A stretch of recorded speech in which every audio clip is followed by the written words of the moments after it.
This episode of the Relationship Status Podcast is brought to you by the Southern Elegance Candle Company, where modern values meet Southern charm. Right now, check out their fall and holiday collection with candle scents such as caramel latte, fireside, sweet potato and brown sugar, and our personal favorite, orange spice. The scent is cloves wrapped in a citrusy orange essence that takes you all the way back to grandma's house.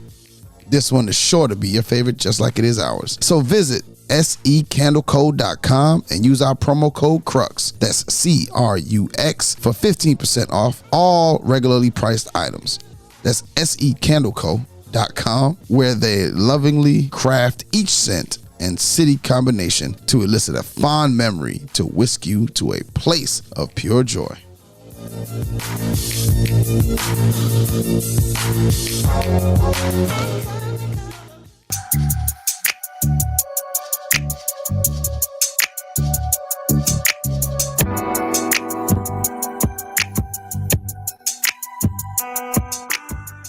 Welcome back to Relationship Status. It's your girl, Nique Cruz. CL Butler. And your boy, Yusuf, in the building. And remember, you can catch us on all podcast platforms. Remember, you can follow us on all social media platforms at RELSTAT Podcast. If you want to join the conversation, email us, RELSTATpodcast@gmail.com, or hit us in the voicemail, 843-310-8637.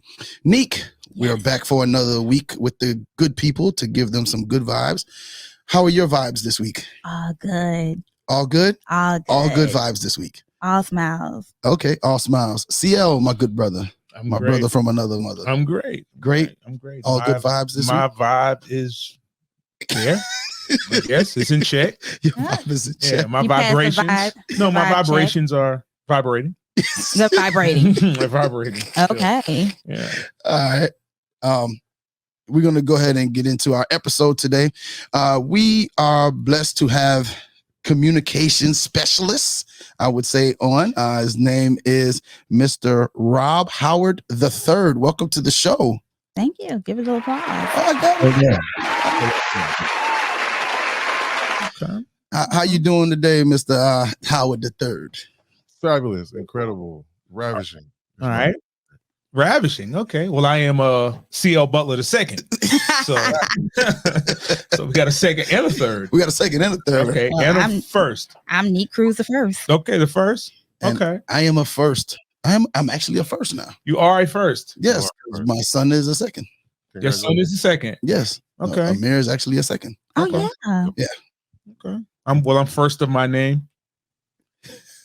Nobody gets the Game of Thrones reference. I know Rob. I know I know. Mr. Howard does, right? Yeah. Yeah, they suck. Yeah. How you don't watch You Game of know Thrones? he always throws us under the Jesus bus. Christ, man. I can't Might be stand the that greatest show in TV history. I just don't couldn't know get about into it. that. Okay, what's better? Martin, fight me. Martin?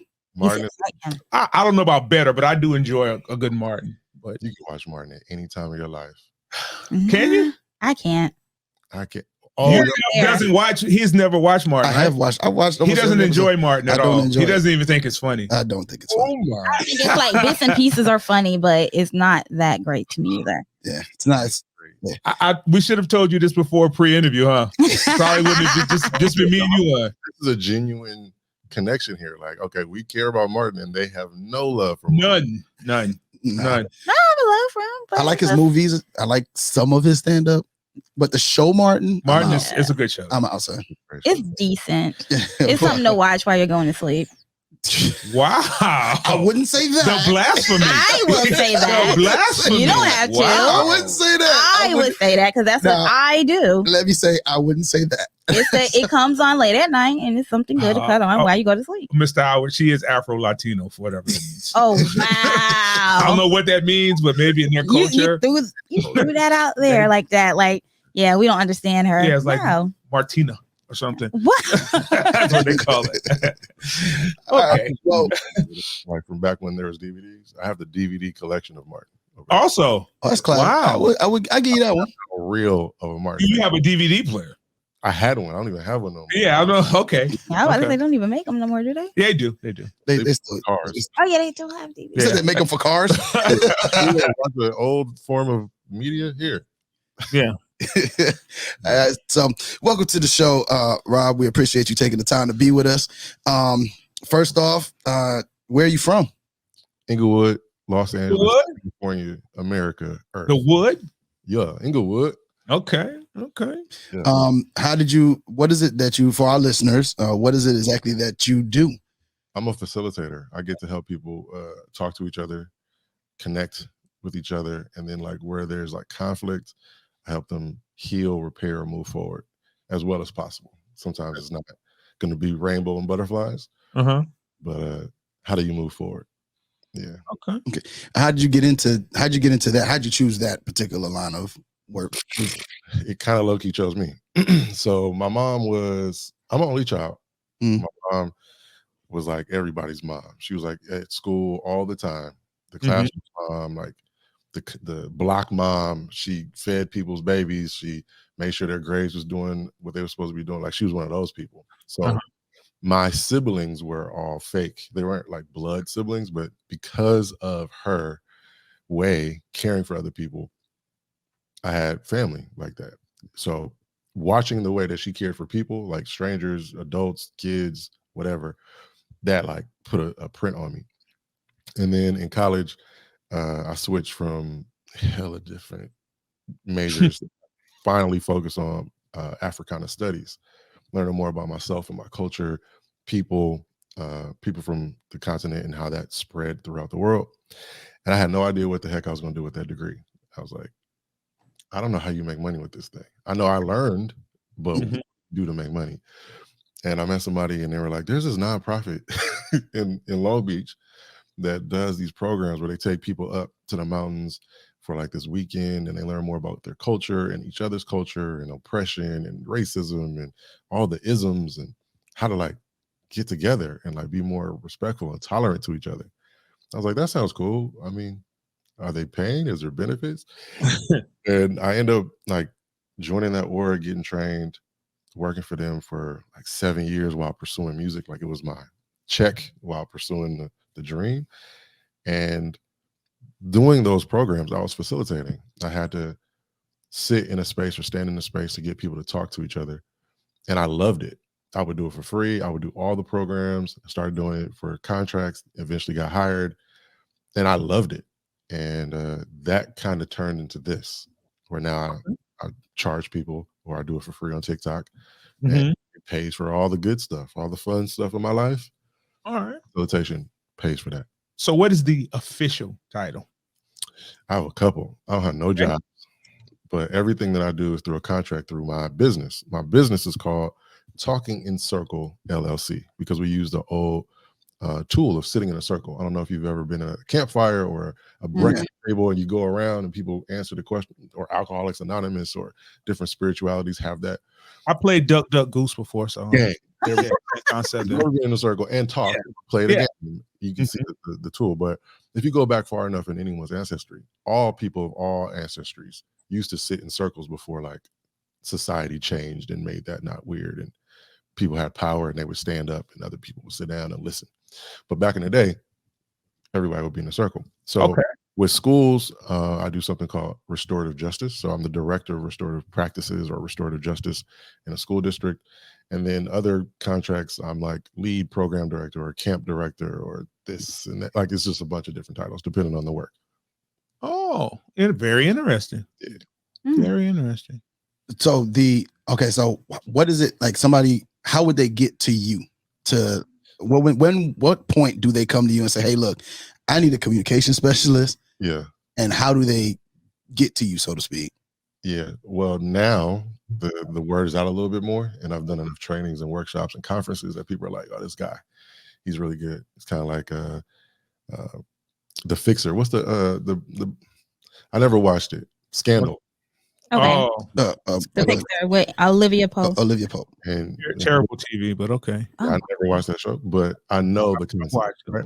So like people who face a problem might hit other people in their network. Like, is there a person that can come and fix this? Oh yeah, I know a guy. And I'll get an email and it's like, the situation's hot. My favorite way is not that. My favorite way is to start before there is a actual crazy hot problem. To establish some cultural norms. Like, this is how we should talk to each other. This is what respect looks like. These are the things we want to keep in mind as far as identity and culture, gender, sexual orientation, race, ethnicity, age, hierarchy of power, all that stuff. Like, keep in mind that when you're talking to a person, you're talking to them and they see different things. Like, there's prejudice, there's bias, there's all this stuff that could come up that impacts the way we feel when you're saying or doing what you're doing. So that's my favorite place to start. And now that I'm doing well with social media, people hit me up in my DM like, hey, you want to come do a workshop? You want to come do this training? What do you have to offer that can help us with this problem? Mm-hmm. Like, find me online. Okay. Because people need to talk. Heck yeah. Families do too. Like, it's not just corporate and school no more. It's like Absolutely. families that hit me up and I'll jump on Zoom with them. So how young do you start the communication process? I mean, do you go into like elementary schools, primary schools, or high school? All of it. So like in the school district that I'm like majority contracted with, it's a district wide move to shift culture, to have people respect each other's cultures, to talk more, to not expect other people to come in and save the day or fight the fire or fix the problem. That you are more invested in yourself. But if you have a group that cares about people on both sides, blah, blah, blah, that starts at elementary school. And it's not just kids, it's the staff. Because most of the things that kids learn is from watching how adults mess with each other or don't mess with each other well.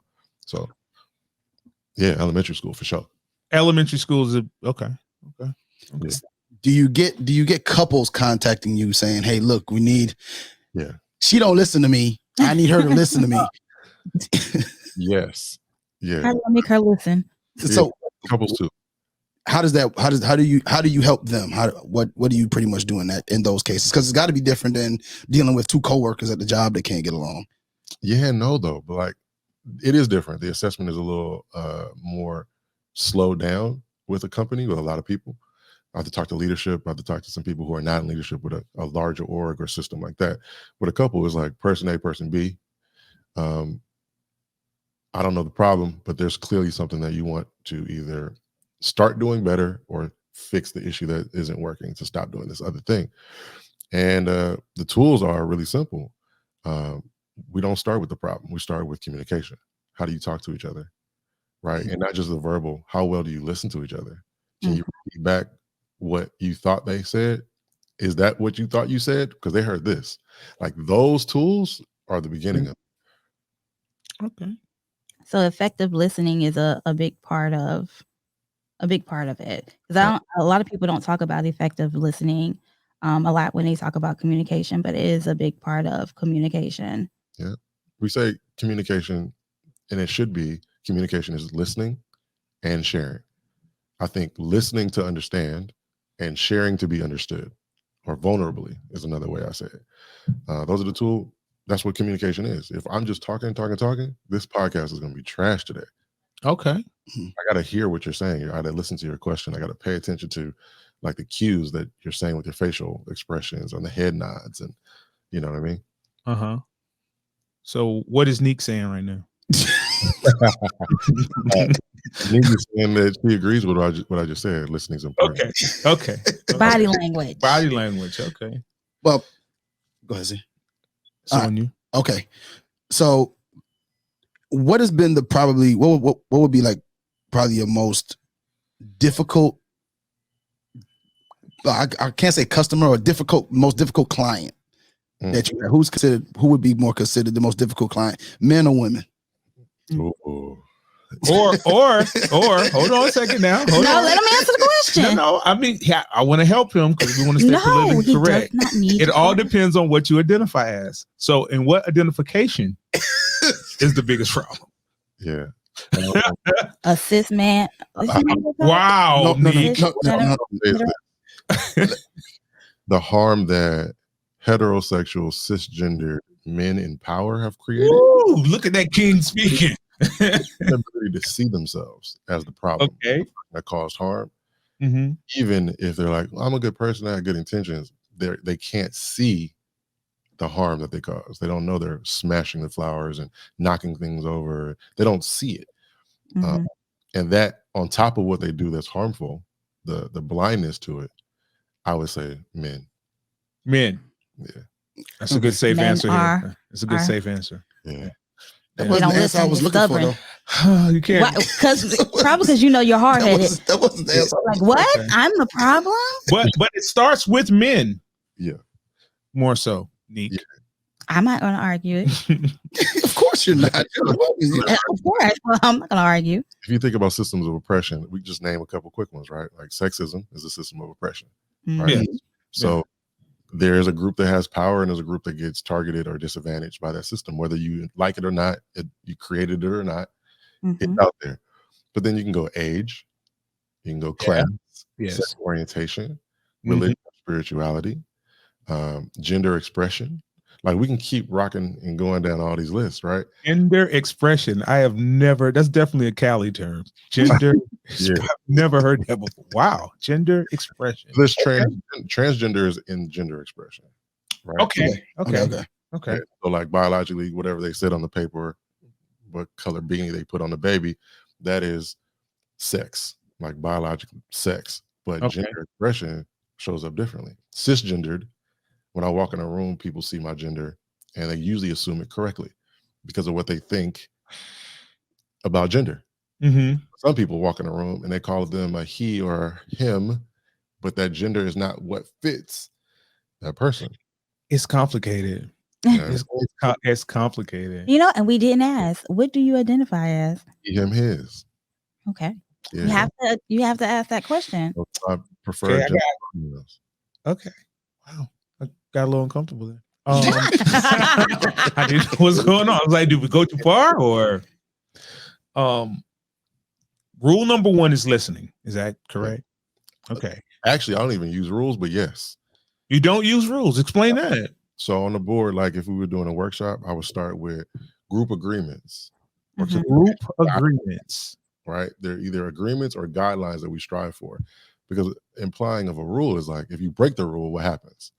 And then you got to talk about the enforcer and what's the consequences and the punishment. And all that. Well, as opposed to doing that, I use agreements or guidelines because if I mess up, if I fall off, it's my job to try to pull myself back, but it's the group's job to also remind me of what we agreed to. We said we're going to use one mic, one person talking at one time. Or we said that we was going to speak from the heart and tell our truth. We said that we were going to listen to understand. We said that we were going to not yuck people's yums, right? Like it don't got to be something you agree with. If that person likes that or believes that or does that, that's theirs. You can share your opinion, but don't yuck it. Oh, like these are agreements. I like that. I like that too. Okay, so is that why the 4 agreements are the 4 agreements versus the 4 rules? It's hard to live under these rules. We live in a society that loves laws and loves rules. I love rules. I'm just a rules guy. Like that's the rule. You Like really are. And I get it. Some like, people I don't feel oppressed when I hear rules. I'd be like, okay, these are the guidelines. So if I'm a cheat, I can't break these rules. Right. Or I deal with the consequences of making that choice. Yes. Right. So agreements better fit communication.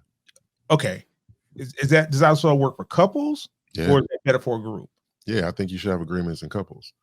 What I find is, and we can go all far left. But okay, let's go left. Let's go left. Really, really, really well with communication. I'm not gonna gas y'all. The community that does really, really well with communication, even around love, sex, touch, consent, is the LGBTQ community. Okay. Or the kink community. They have to talk way more, and they do talk way more. Mm-hmm.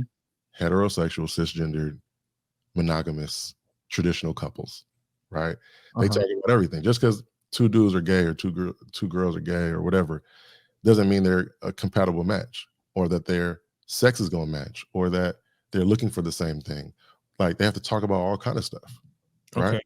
So the conversation and the way they have conversation is normalized, where me and a woman who might find each other attractive and want to talk to each other, we don't really talk about all the stuff. We don't talk about, well, how do you like this? Or what do you think about this? Or how do you feel about this? And what's your preference of this? Or what gets you off this way? Like, we don't talk like that. We just assume what I like is what you like, and what you like is what I like. And we're just going to do that unless it hurts or it's uncomfortable. Then you should tell me. And then maybe I'm quick enough to stop. That's a lot. Some people would say we should probably have a conversation about those things first. Okay. Okay. Well, not being the devil's advocate, but let me pose a question here. Yeah. Do you think the LGBTQ community handles it better just because of the age of their community? Yeah, I think maybe heterosexual being yeah, it's a culture after the dominant culture, right? So Okay. they have the privilege of going, this doesn't work for us. Yeah, they can see where we failed. And it's like, that's trash. Let's do something different. Mhm. What is this? And then they can tweak and remix and evolve. While we're stuck in our traditional ways that we've picked up from Western, white, wealthy, Christian stuff. Yes. See, now, I love it. well, what I would say is, and I didn't think about it in that way until you posed that question, CL. Like, they have the ability and the privilege. I would say the privilege of there being really no conformity to or rule settings or anything. Yeah, they're literally setting it as they go. Whereas, like you said, we feel like we have to abide by the rules of society. Not those boxes, those rules. This is what a man does. This is what a woman does. This is what a couple's supposed to do or not do. By being countercultural, after the dominant culture has messed them up and oppressed them, they go, let's talk about this. You know what? That's trash. We should never do that. Like, they can look at it. That's it. Yep. Yeah. And we don't even talk about it. And they can change it. Yeah. And you didn't go to school necessarily for communication. It was African American studies. Yeah. And you dove into communication because you saw a need. Yeah. It found you, but did you once it found you, did you find a need? Yeah, I was pursuing music. I was writing R&B. I was DJing. I was making beats. My goal was to get on in the music game. I wanted to be like a version of the celebrity CEO, like Diddy, Swizz, Timbo, Ho. Like, I wanted to be in that space because I'm smart. I'm super, super smart. And I can look at strategies for this, and that. I know a bunch of talented folks. And I knew that I believed in their talent. And with these things combined, we could do that. Mind you, I'm like in the community doing like gang intervention over here and like cultural trainings for this company over here, doing all this stuff over here in the daytime, and then at night, studio, club, stuff like that. And then I'm like, I don't think this music thing is going to go the way I thought it was going to go. Actually, I don't want it to anymore. Okay. My life. Like, I don't want to be writing songs I don't really care about or having people sing and chant and dance to things that I don't really believe they should listen to over and over and over again. Just to try to get to a house or a Lambo or something. Like, I'm off that. So once that thing fell apart and died, and I made the decision to consistently go back to the thing that I'm also passionate about with community and people, my business mind clicked and was like, this will never go away unless somehow in my lifetime I'm able to solve all the problems that cause people not to rock with each other. So there is an inherent longevity in this thing. And the nonprofit world doesn't really pay a lot. But I was like, actually, one of my homeboys was working for Russell Simmons at the time. He's like, bro, you should probably quit and like do this as a contractor. They're paying you crumbs and getting bags with the grants, getting bags with the big contracts, but they couldn't do it without you. The fact that you're actually a Black man who looks and talks and moves how you move is valuable to their team, but you could make your own team or be your own person and just make a lot more money. And I was like, you should make money. A lot. Making for like a raise for like $1. Yeah. Okay. Like, I know when it comes down to communication, I was taught by my parents, or mostly my mama and my aunts. And maybe this is a woman thing, and I'm not even sure this is a real thing, but they've always said to use small words. And I was like, is that a good thing? Is that a good rule? I think it's a good idea for sure. Because I think what comes with that is being understood. Okay. Less misunderstandings when you speak clear and short, concise. Short. Okay. Right? Okay. Short sentences. Yeah. Small words. Stephen A. Smith or like Neil deGrasse Tyson. I mean, Neil deGrasse. Yeah.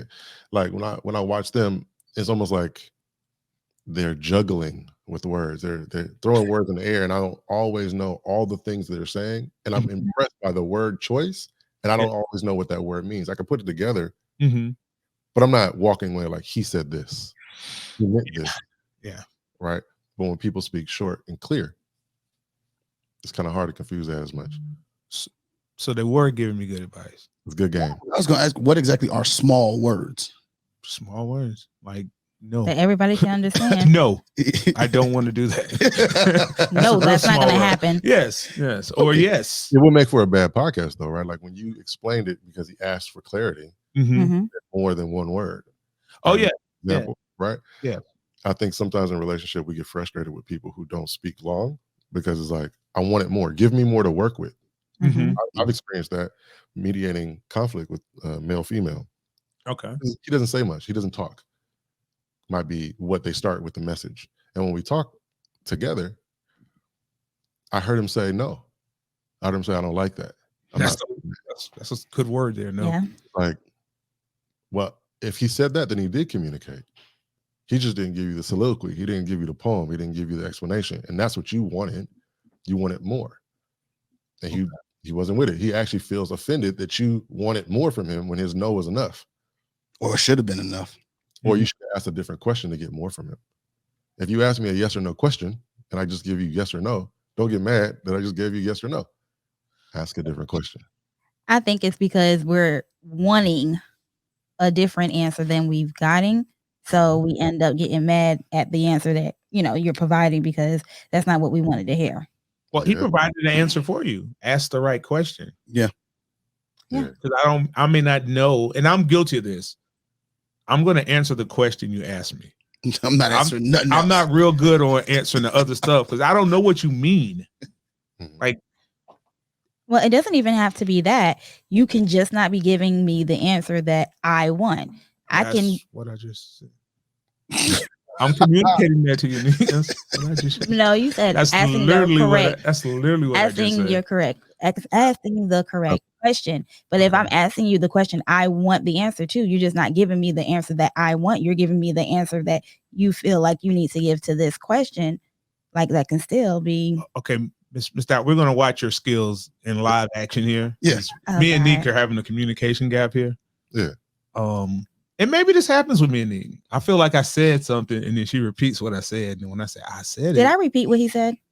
It was eerily similar. You paraphrase. Yeah. Huh. What did you hear? You're wrong. That doesn't mean you're right. What are you talking about? What did you hear him say? Well, first I started off with the statement. Okay. And you came back and said, well, you have to ask the right question. I didn't say I asked the wrong question. I asked the question. I didn't like the answer. Look. Huh? I asked you a question. I said, what did you hear him say? What did I hear him say? Yeah. You started with was like what happened. See? What did you hear him say? I heard him say that I need to ask the right question. And when you heard him say that, where did your mind go? That's not what I said. So, CL. Yes. What did you hear her say? Like, what was her question? I don't know. I was confused. She threw me for a loop. I was like, well, okay. I literally just said you have to ask the right question. Right question. Yeah, it's good. That's the correct question. I said, I have a problem with that because I'm going to answer what you asked me. If you ask me about this, I'm going to answer that question. I don't know what you mean all the time. And you didn't ask for clarity. You answered what you heard and was like, let's move on. Right? Like, boom. Yeah. Job done. And the conflict is actually in where you're trying to get to, which is what I think Nique is saying. Like, I wanted to go somewhere. I wanted something to happen. I had a hope, an idea, an expectation for A, B, and C to happen. And you answering the question, but also not per se understanding the whole scene. What the question was, her expectation, where she wanted to go, or giving her something else to work with, made her feel something. So then she did this, then you did this, and that's where the conflict gets hotter. Does that make sense? What I'm saying? Yep. That does. Makes perfect What sense. I asked, like what you heard the other person say, is the best way to slow it down.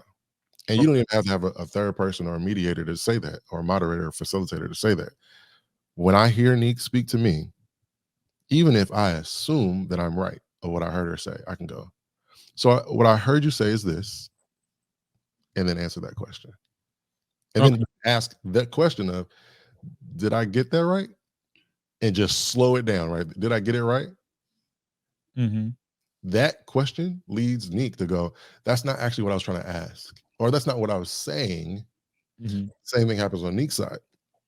Nique's asking the question and CL says A, B, and C as an answer, and it feels like, that's not what I intended. That's not what I wanted to do. That's not how I wanted to make you feel. It seems like you got da-da-da-da-da.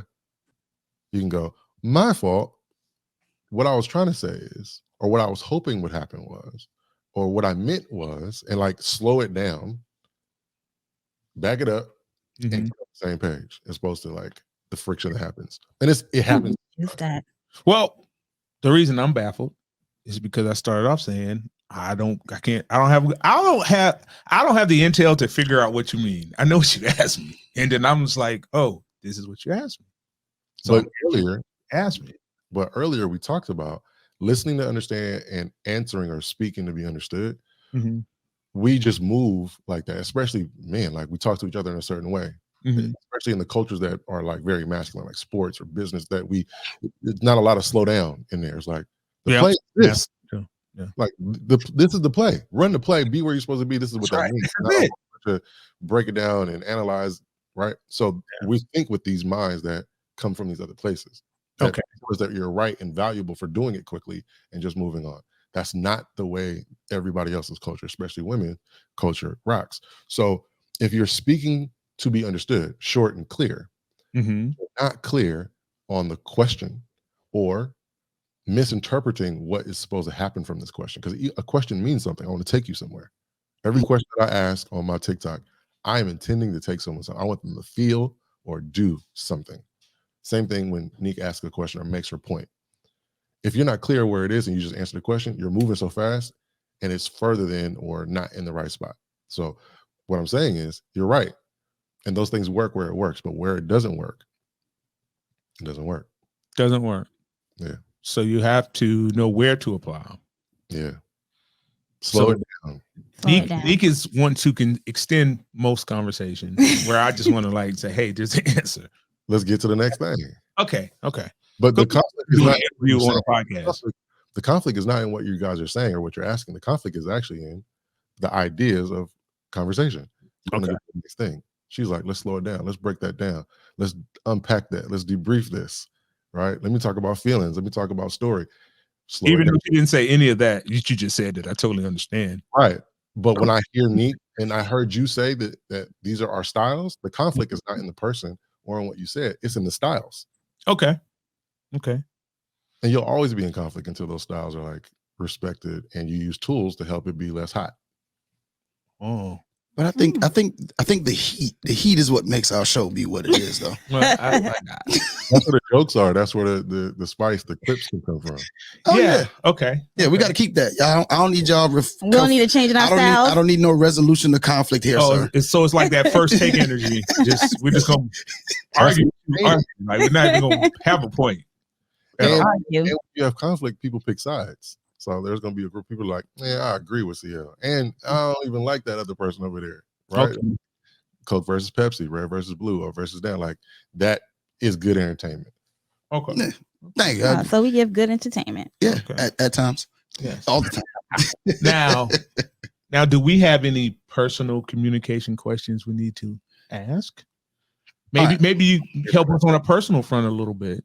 When you say personal, are you talking about like relationship? I don't know what they need. I'm just. I always say. I don't know. I don't know. I just. Happy. Yeah. I just try to pay for what I can afford and just go with what I can go with. Like, hey, you know what? That's not gonna kill me. So let's do it. Okay. Well, I have been told. Okay. That I do not communicate clearly. I would agree. I would too. What? I would agree. 100%. On this show, I communicate some things clearly all the time. They don't be clear all the way through. No. What do you mean, sir? You don't tell me exactly what's going on. You just say we're gonna do this. Yeah. But we're really gonna do something else. Oh. It's like we're gonna we're gonna talk to we're gonna contact the guest, and the next thing I know, he's booked on the show. Yes. Like there's no middle. No, today too. Like right now, he's about to. It's like 1:30. Let's go. Yeah, they're gonna be on. That didn't today. happen this time. No, that didn't happen with you at all. We knew let's a long time in advance. This is not about you. But there's been times where like we're gonna. What you think about this guy or girl? And then they're booked.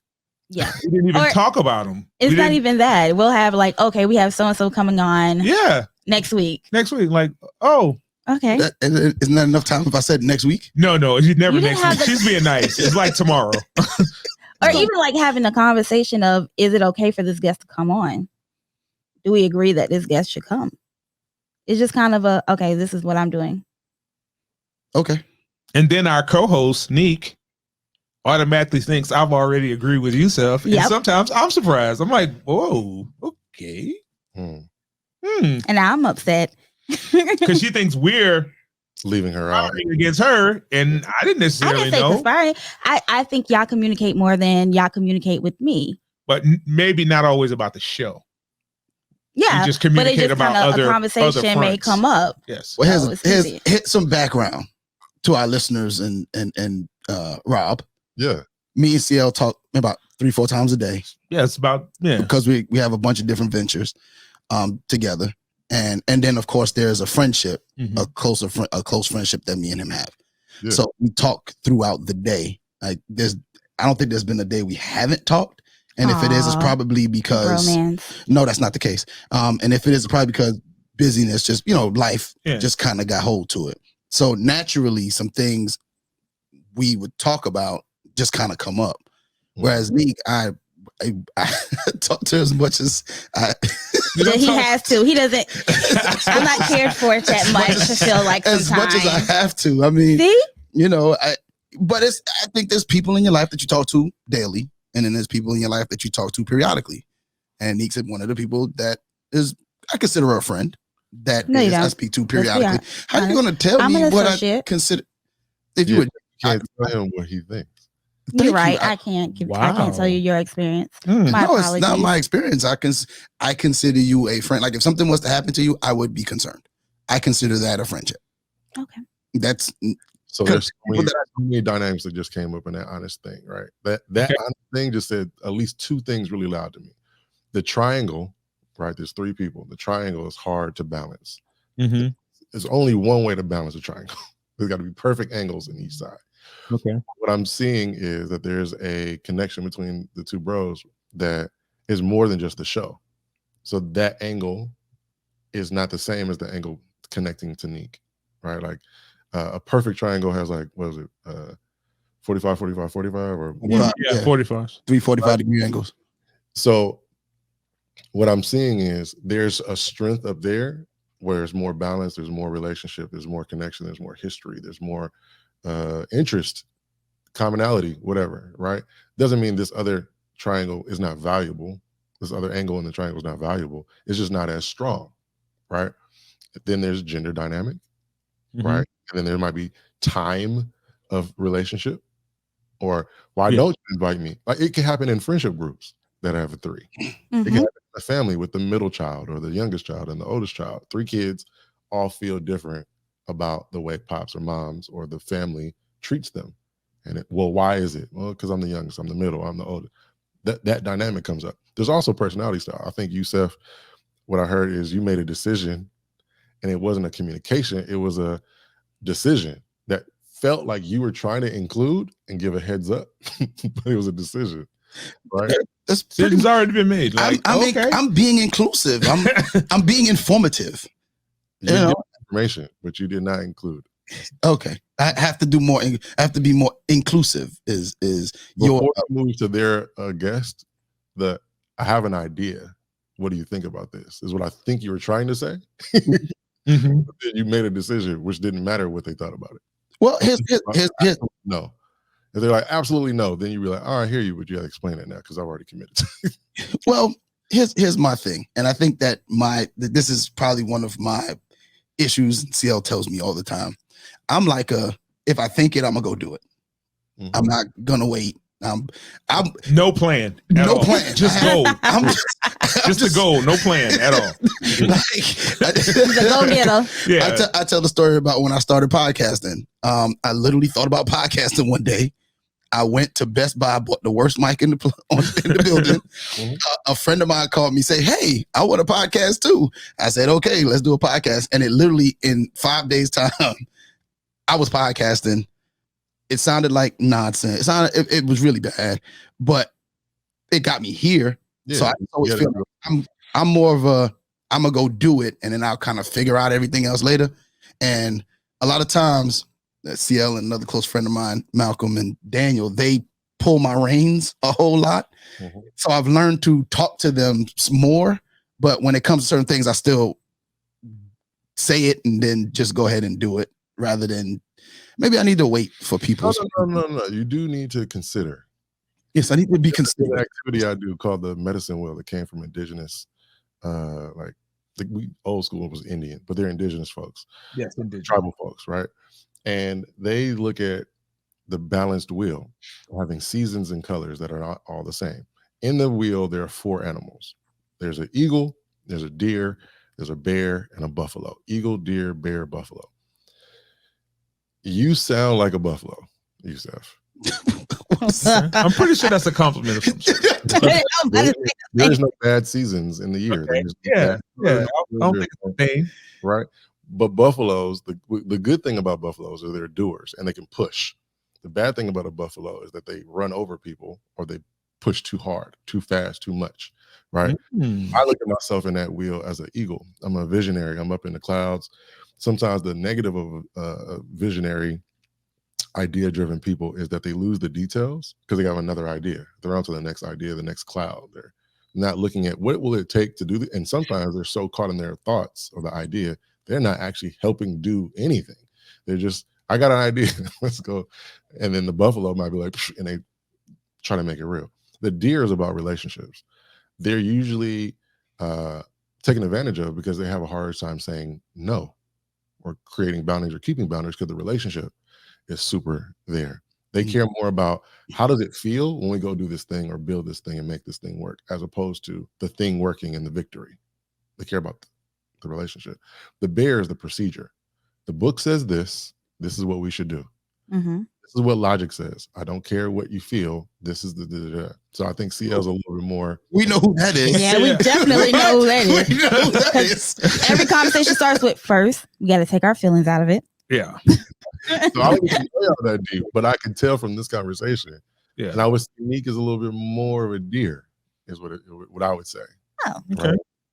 Right? You have balance, but you're missing the eagle, which I'll be today. Okay. Picture. Got it square. Speak about the big idea, right? So we have balance today. But where you don't have balance is going to be where the friction is. There are going to be styles that work really well together, right? And there will be other styles that have natural conflict because this versus this. So in what I'm hearing, I think it's a great show, actually. Thank you. I would put money behind a show like this to produce it because it's going to have natural like gems and good times that come out of it. But somebody else is going to get hurt, and there's going to be some. I don't care about that. Did we have a good show? That's generally how it goes. Yes, I express my feelings. That's generally how it goes on the show. Okay, I didn't know that. Did we get psychoanalyzed just now? We did. I think it was very helpful. Very. Was I wrong? No. I think you were spot on. Yeah. Spot on. Yeah, do we have to pay you for that now? Cash after something. Slide you a little something. So basically, he's telling me that I'm the yes girl. I just kind of go with what y'all say. Is that what you took from what he said? Good question. Good. Is that what you took? Yeah, he called me the deer. Yeah. Okay, so what is the deer? What did you hear that I say about the deer? I heard that you said that the deer is the person that kind of just goes along with the situation. Am I right? You're not wrong. Oh, okay. I said a couple things, but that's the thing that you yeah, pick one thing. That's one, right? But that matters, right? If I say things, and they hear it in different orders or different levels of like importance or what lands. When you ask them, what did you hear me say? The thing that sticks out, they're going to say the most. Yeah. The Nique hurt. Yeah. Okay. But what was there was some good. What was the I good didn't of it see there? that was bad. No, she didn't say it was bad, but I'm gonna tell you what the good stuff. Pluses: supportive, trusting and hopeful of others, invites others in, accepting of others at face value, allows others to feel important, concerned with the process, like how will we do this together, right? The challenges or deltas that deers come with is they have a hard time saying no. They assume blame or guilt. Is disappointed if relationships are second to task, right? Or sometimes easily taken advantage of because they have a hard time saying no. I have a question here. I thought you might. Is that a show saying or a characteristic? Is it a what? A characteristic that you deal with daily, or is it just in the dynamic of our show? Because like when you, I'll just go say me. Like when you said bear, I think that applies to other aspects of my life, not just the show.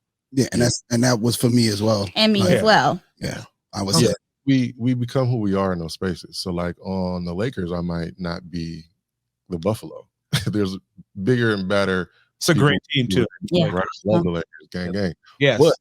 But on the Clippers, I might need the JV team. What are you talking about? Did you say JV? Yeah, the JV team. Right, like I might need to be something else on this team because they don't have a this, or I know I can fit that role. So yeah, in your life, championship, they don't have anything like that. Family and your whatever, or when things arise, you might put aside that role, that identity, that characteristic, and become the thing you need to be there. So yeah, we're not stuck, but we do come from certain places. Oh, wow. That was insightful. Very, very, very. And you know what? My opinion have changed in the past few weeks. People that you see on the internet, some really do know what they're talking about. It's not just a scam. It's not just a scam. Like 3 straight weeks. Yeah. Like I mean, the people have been really like I've learned something today. Me too. Yeah, the past couple of weeks. The last couple of weeks, like right. I mean, it's when you CL says the internet's not a real place. It's not a real place at all. It's not a real place. But there are real people there. There are real people. But there are real people there that know things. And the thing about it is, when you have a podcast, I think the most difficult thing about it is getting the people on that are knowledgeable about what they say they're knowledgeable about. Mm-hmm. Yes. So a lot of times there's been shows that we've had to not air because that one. Yeah, there's been shows that we've had to not air because the person's personality, because what they said they could do, they came on the show and couldn't. Yeah, they were talking about relationships. Say they were relationships experts. Yeah, talking about cryptocurrency. Like, what are you doing, my guy? We didn't ask you that. So it's not a real place. That's it's not. It's not. No, it's not a real place. No. Or saying you're funny and couldn't tell a joke. Oh yeah. We had funny people who aren't funny. Like show was super dry. So and of course, we always want to put out quality content, and we always we were in here. Yeah, I hate it. I hate to say it publicly, but it's pretty bad. It was bad. I just think that, and with us wanting to do push out quality content to our listeners, it's always for us to get people who know what they're talking about. Yes. And over the past 3 weeks, past 3 episodes, we've actually had some really good, real people. So thank you for being who you say you are. Yes. We'll appreciate that. And I hope we keep a good relationship, because we would love to have you. Oh man, I'm a part of the family now.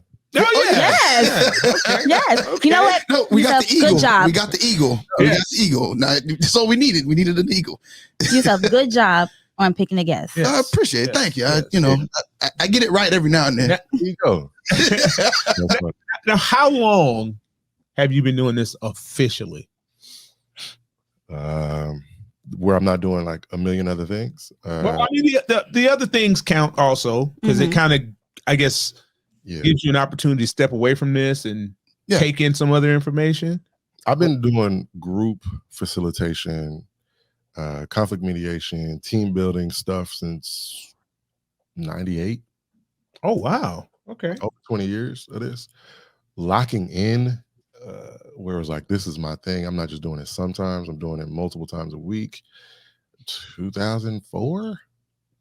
Oh, so you're very well, quite seasoned. Very seasoned. I'm like in here, and like where I go to different spaces, I would say like 2007, 2009, where I started stepping away from music. I was full time all the time. You know, like when you are an athlete, that you want to be in the gym, you want to watch tape, you want to be on practicing your thing. Like that level of commitment where it's not just I could do this thing and I do it. Sometimes locking in, watching tape, reading books, going to conferences, like really intentionally doing it. 2007, 2009 is where it got really serious. Really serious. Yeah. And what I will say is it shows in what you've done on our show today. Like it shows you're extremely knowledgeable. Well, and some people take this as a diss or, you know, not a compliment, but you speak well, you know, and it's hard to find people who know how to talk. Another thing, you ever have a teacher that knows the subject but they can't teach that joint? All the time. He knows lots of teachers like that. I talk to them every day. I almost had to try to get one of them fired the other day. So you know your subject, you can teach your subject or talk about your subject in a way that people care about or can learn from. And that's what comes into like teaching, coaching, like all that stuff is, can you get the person, are you good enough or well versed enough in what you're saying and passionate about what you're saying? Because you have to believe what you're saying to actually teach somebody something. You have to believe what you're saying. There has to be a belief that you have, or that you're not just there to do it. You're there because you believe what you're saying, and you could tell the passion and stuff behind your words. Thank you, G. Yeah. And you have to be clear. I didn't hear you. I said I'm locked in the family. What'd you say, Nique? Oh, I was just saying you have to be clear. Yeah. There's a question we usually start the show out with all of our podcasters that we did not start with you. Did not. What is your relationship status? Oh man, I'm avoiding all the things that look like that. Like I'm. Oh wow. Yeah. See, I'm just like. I'm waiting to hear. Yeah, on Texas, I say I'm single. Okay. But yeah. Yeah. We got to put him on the spot a little bit. No. Now you don't want to communicate. Well, we lost our ego. I'm in my head like, how do you answer the question? Because I think when I hear people say, you know, what's your relationship status? I think what people want to say is like, are you in a relationship or are you not? And I'm in a lot of relationships. They're not like monogamous boyfriend girl. I'm a dad. I'm a business. Like I'm a lot of different things. I have a lot of relationships. Romantically, I don't talk about my personal stuff on. That's cool. That's cool. I agree. But I am 100% not married. I'll tell you that. Okay. I lead with that. Well, Rob, I don't even post recorded.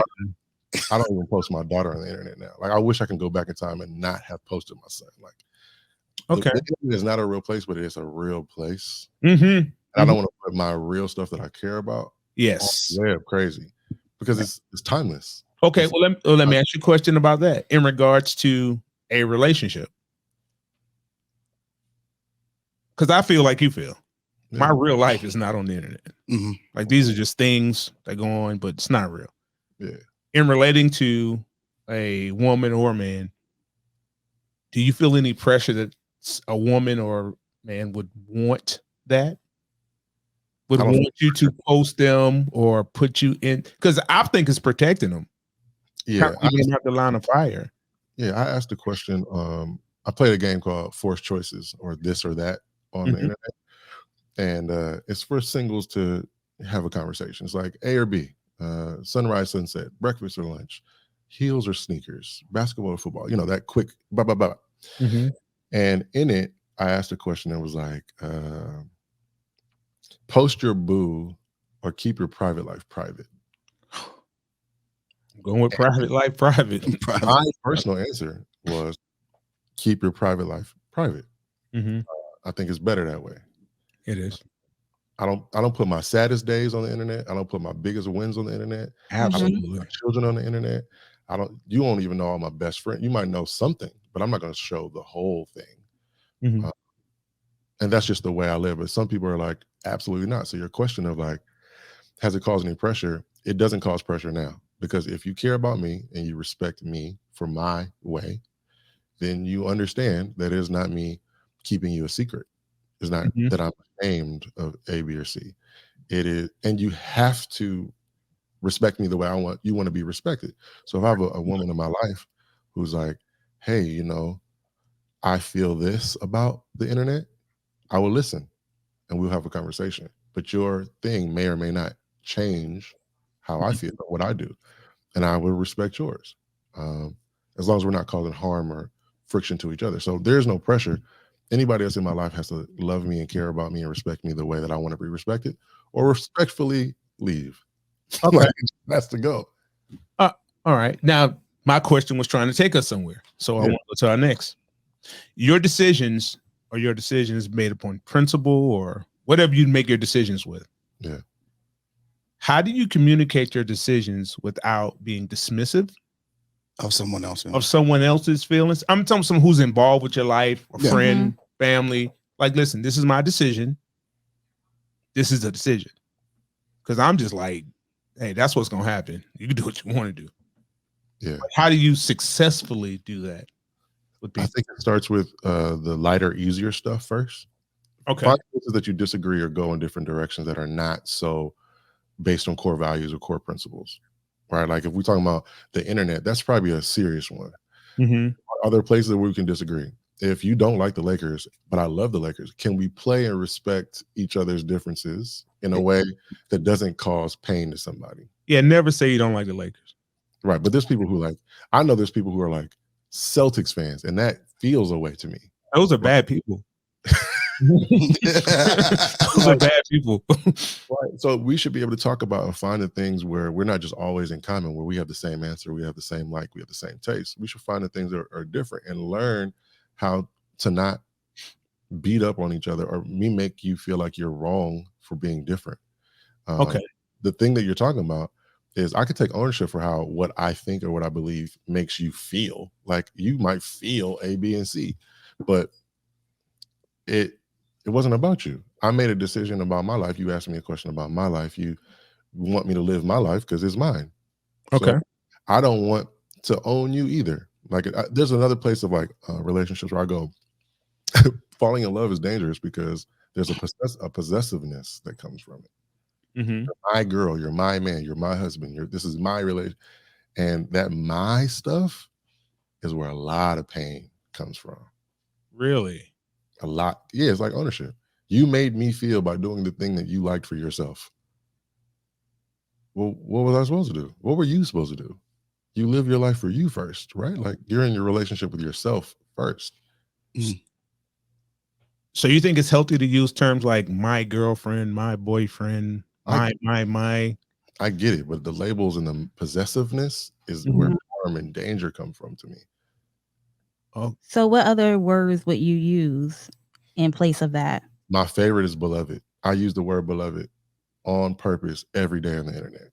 Okay, beloved. It's a good word. It is. It's a scary word. But that's my girl. That's beloved. Yes, beloved. Especially when I'm being sarcastic. Yes, beloved. I bet. Yeah, no, beloved is a beloved is get somebody with a beloved, that zinger sometimes. You know what I mean? Yeah. But like, can a person be someone that you care about, you connect with, you have like a future minded goal for or with, without choking it to death with possession and mindness? Like, this is what I want, this is what I need, this is what I like, this is what I don't like. And I think we do a not so healthy job of loving people the way that they want to be loved and respecting people the way they want to be respected. So to answer your question, like as a last, it's like, I think it takes practice to be in a relationship with someone in a way where I'm in a relationship with me first. You are a co-star of this movie. You are a guest feature on this song. And I want it to be a beautiful song. I want it to be a long movie, a good story. But don't come in here using your feelings, your ways, your beliefs to limit and restrict and shrink me. And I should not do that to you either. I want you to live beautifully and free and happy, and we'll find ways to do that together.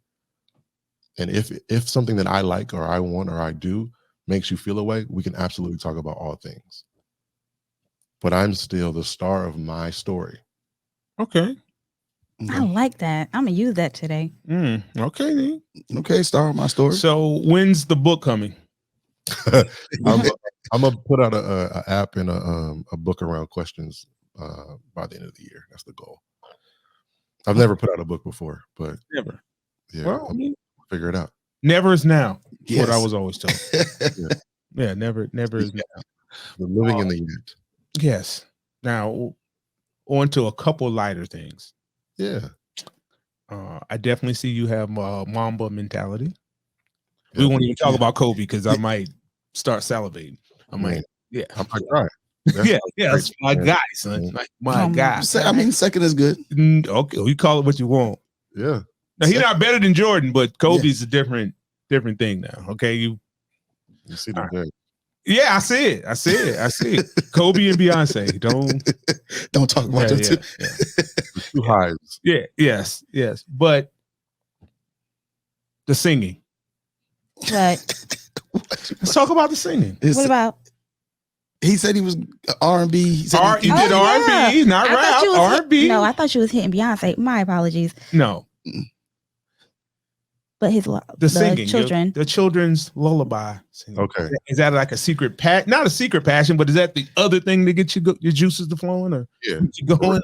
So I said like earlier in our conversation that I was pursuing music to be behind the scenes, to be like the Quincy Jones in the studio, the Diddy the game, right? Like, this is what we're gonna do. This is how we're gonna make it look cool. This is how we make people care about it.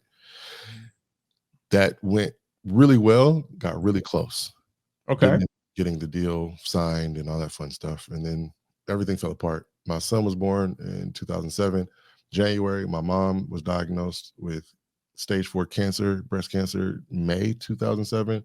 She passed August 2007. The deal fell apart and all that studio stuff. Oh, wow. By like October, November of 2007. It was like, bloop, bloop, bloop, bloop, bloop, right? That's a lot of hits. Being a dad who used to make like great music, I was like, I can't listen to this kids' music. Oh my goodness. Okay. Yo, how for you? Yeah, yo, first of all, little kids singing like the person that's on the radio is not interesting to me. It's just wow.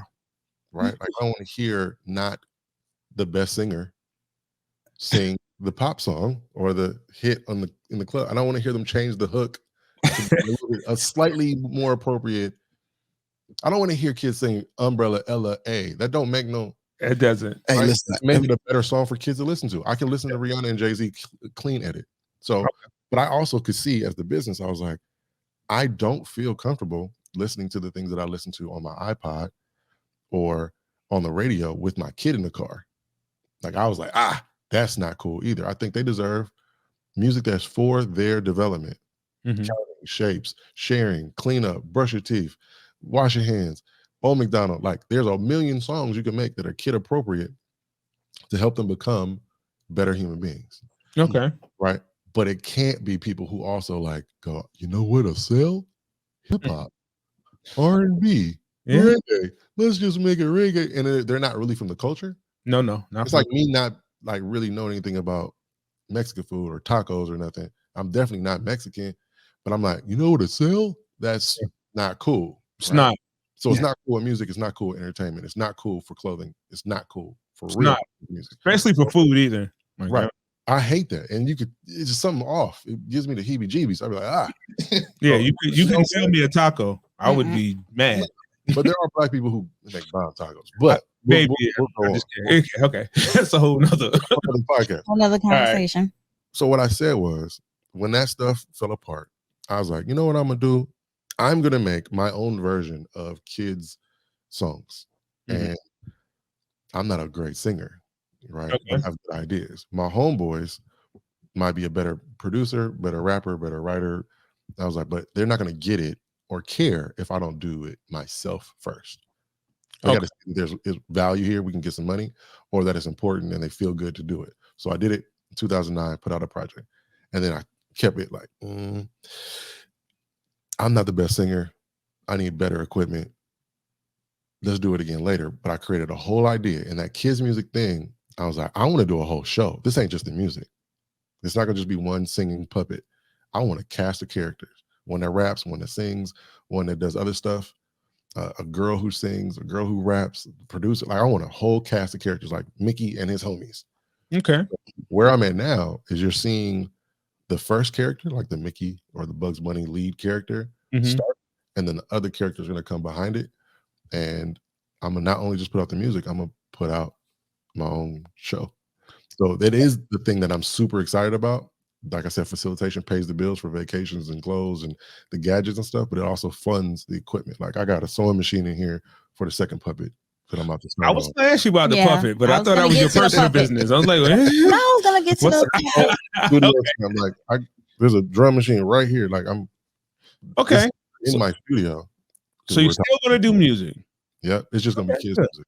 And for fun, I do stuff with my homies who are like talented, and I want to, make something that's awesome for them. Okay, because that's the only real question I had about you. I was like, it's little kids, but hearing you explain it gives me a better. Yeah, I think we deserve better music. Okay, I can get it because I am because my kids, I'll cut Kids Bop on so they can stop doing whatever they doing in the back. And, and they would Kids Bop their way on. Oh, you want to hear some kids sing some songs? Throw Kids Bop on. They'll be singing every doggone word. And till they get, I don't know if the teachers play it in class. I don't know.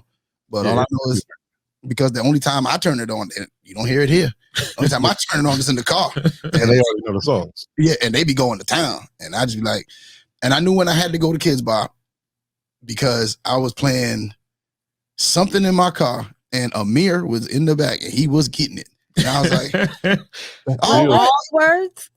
He knew what words to skip now because I reached back. Like, he knew what words to skip. In the rearview mirror, like, I was there, driving, and then I was like, you know what? I don't need to play this when they're in the car. So Kids Bop actually, I would be a person that would, turn on what you got going on because, I don't like Kids Bop like that because I don't like the fact that they change everything. It's not that it's changing; it's just that there's no way for them to change it all the way. So it's still the same thing. And so they're still singing about the same stuff. They're just changing the word usage, and I'm not too down at, but it's better than me playing. It's better than the radio. It's better than the radio. So if there was something that was better than that, I would do that. I'm sorry. My goal is that the moment you spend with your child or that adults or like people who care for children, like the babysitter, the nursery school, the preschool, the kindergarten, the elementary school, Sunday school, the car ride, nap time, snack time, cleanup time, it should not be irritating to the person who's paying for it. If it is your car, if it is your TV, if it is your phone, you are paying for the Apple, the Spotify. Yeah. If you made a conscious decision to say, I want to feed my child healthy food, good quality water, good quality clothing, it should not be, I want to do something for them, but this is the only choice and I don't really like it and it's irritating. You should have choice. It just be one choice. There's other people who do, versions of what I'm talking about, but you should have more than one choice, one more company, one more brand that helps you go, you know what I like? This version of this song, this version of you need choice. Okay. Well, so you're not going to do like Kanye, give us these bad dates. When's the date?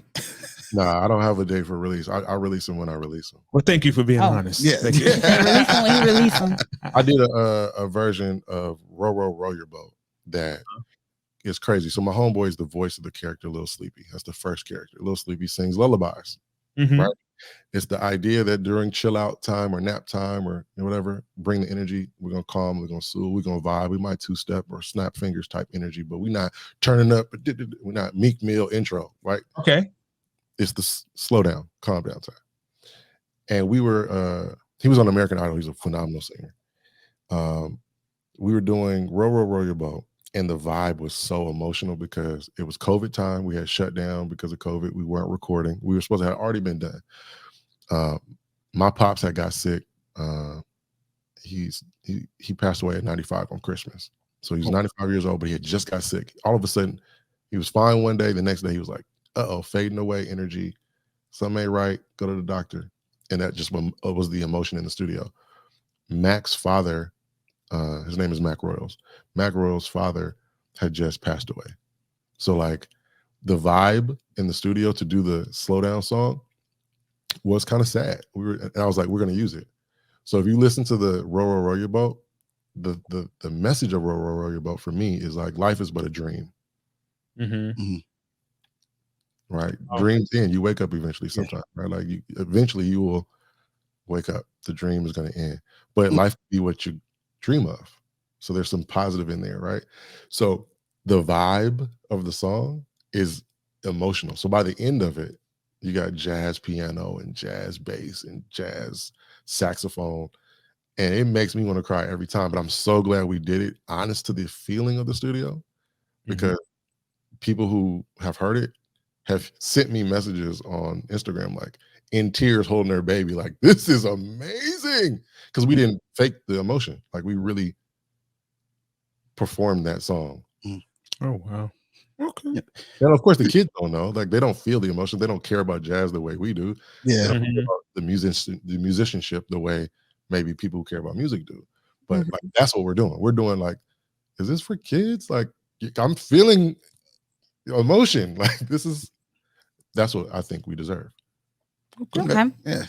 It's dope, man. Well, thank you. Thank you for your time today. We are going to have the Eagle back. Yes.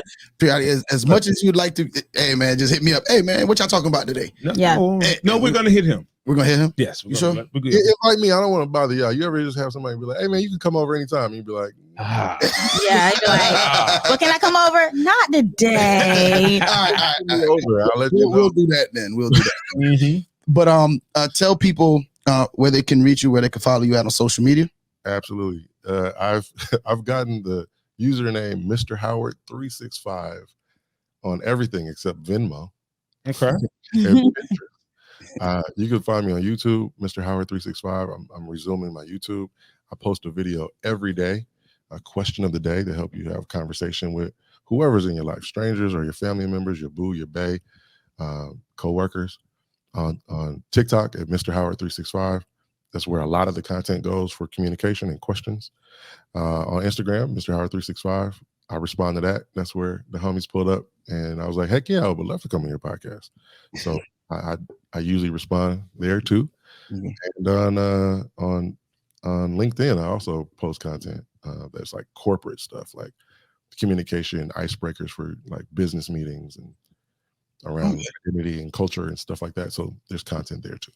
Okay. So and that's how people can reach you if they want to use you for anything. I'm on Twitter too, but I don't really be tweeting. Okay. You sound like me. I'm on Twitter, but I don't really be tweeting much. Ain't much to tweet about. But thank you once again, man. We really, really appreciate you being on, man. And, it was a pleasure. This was an amazing conversation. Thank you. Thank you. Yeah. So go ahead, Z.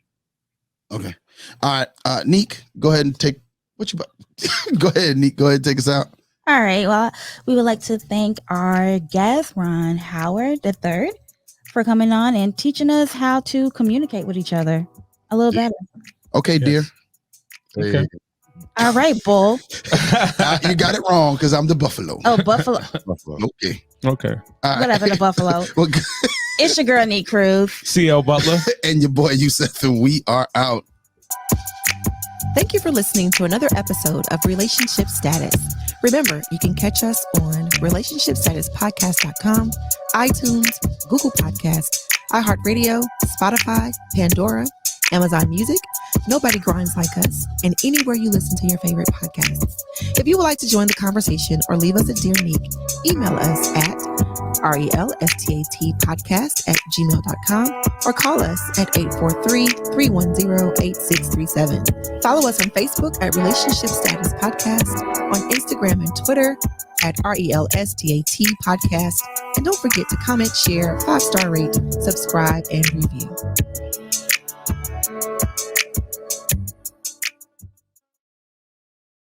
The Relationship Status Podcast is sponsored by Unfiltered. Whether it's hoodies, long sleeve tees, leggings, joggers, or tech suits, Unfiltered has what you need to express yourself in any weather. Visit unfilteredforever.com and use the promo code RSP to get 10% off your entire order. That's unfilteredforever.com, promo code RSP. And remember, there's a science to being you.